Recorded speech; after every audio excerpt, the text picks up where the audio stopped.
Bonjour et bienvenue dans cette session de révision intensive. Aujourd'hui, on va décortiquer ensemble les politiques économiques. Pensez-y comme les deux grandes boîtes à outils que les gouvernements utilisent pour piloter l'économie. On va voir ce qu'il y a dedans et surtout comment ça fonctionne. Alors, pour commencer, pourquoi est-ce qu'on a besoin de ces politiques? Eh bien, tout simplement parce que l'économie, laissée à elle-même, n'est pas toujours stable. Elle connaît des hauts, des bas, et c'est justement là que l'État doit intervenir pour corriger les déséquilibres.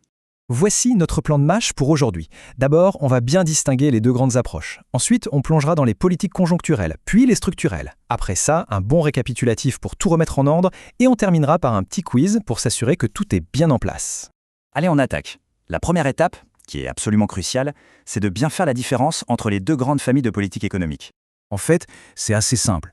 La grande différence, c'est l'horizon de temps. Les politiques conjoncturelles, c'est pour gérer le maintenant. Les crises, les booms, c'est de la réaction à court terme. Les politiques structurelles, elles, voient plus loin. Elles cherchent à construire l'économie de demain. C'est parti, on se penche sur la première boîte à outils. Comment les gouvernements essaient-ils de surfer sur les vagues de l'économie, de gérer les bons comme les mauvais moments? Il faut imaginer l'économie comme un grand cycle. Il y a des phases de croissance, qu'on appelle l'expansion, puis ça peut ralentir, c'est la crise, voire la récession, avant de repartir avec la reprise. Eh bien, c'est exactement sur ce terrain de jeu que les politiques conjoncturelles interviennent. Alors, il y a une première manière de faire, suivre le mouvement, aller dans le sens du vent. Ce sont les politiques procycliques. Quand tout va bien, on appuie encore plus sur l'accélérateur pour renforcer la croissance. Et qu'est-ce qu'on vise avec ces politiques? En général, 4 grands objectifs, ce qu'on appelle le fameux carré magique de l'économie. Avoir une belle croissance, maîtriser l'inflation, viser le plein emploi et équilibrer son commerce extérieur. C'est un peu l'idéal à atteindre. Mais il y a une autre école, celle qui consiste à aller à contre-courant. Ce sont les politiques contracycliques. Quand l'économie s'emballe, on freine un peu. Et quand elle ralentit, au contraire, on la stimule. Et là, on a les deux faces de la même pièce. D'un côté, en cas de récession, on met en place des politiques de relance pour amortir le choc.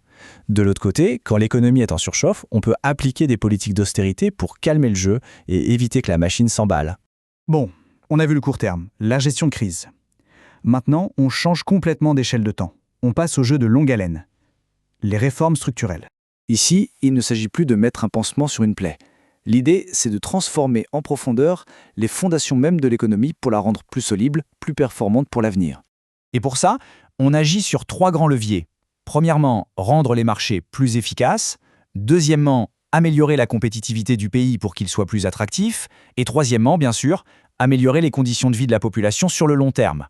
Finalement, le but ultime de tout ça, c'est d'augmenter ce qu'on appelle le PIB potentiel. Pour faire simple, c'est un peu comme augmenter la vitesse de pointe maximale de l'économie, sa capacité à produire durablement sans créer de déséquilibre. Voilà, on a exploré nos 2 boîtes à outils. Maintenant, il est temps de tout mettre à plat, de rassembler les pièces du puzzle pour que tout soit parfaitement clair. Ce tableau, c'est vraiment la synthèse à mémoriser. D'un côté, le conjoncturel, court terme, on stabilise, on agit sur les cycles. Un exemple typique, un plan de relance. De l'autre, le structurel, long terme, on transforme, on agit sur les fondations. Un exemple, une grande réforme du marché du travail. Et ce schéma, c'est un peu la vue d'ensemble qui récapitule tout. On part de l'État, qui choisit entre le court terme, le conjoncturel, et le long terme, le structurel. À gauche, le conjoncturel se divise en politique procyclique ou contracyclique. À droite, le structurel s'attaque aux fondamentaux. Et tout en bas, on voit les instruments concrets pour y arriver. Allez, assez parlé, on passe à la pratique avec un petit quiz rapide pour vérifier que les idées clés sont bien en place. C'est parti. Première question, facile pour commencer. Quels sont les grands objectifs des politiques procycliques, le fameux carré dont on a parlé? Exactement. La croissance, la maîtrise des prix, l'équilibre extérieur et le plein emploi. C'est bien ça. On continue. En quelques mots, qu'est-ce qui définit une politique structurelle? Parfaitement. Le point clé, c'est bien ça. Une action de moyen ou long terme qui vise à transformer en profondeur les bases de l'économie. Allez, une dernière pour la route. Quels sont les 3 grands objectifs que visent ces politiques de transformation? Excellent. Améliorer les marchés, renforcer la compétitivité et favoriser le social. Ce sont bien les 3 piliers. Si on maîtrise bien cette distinction entre le court et le long terme, entre stabiliser et transformer, on a vraiment compris l'essentiel de la politique économique.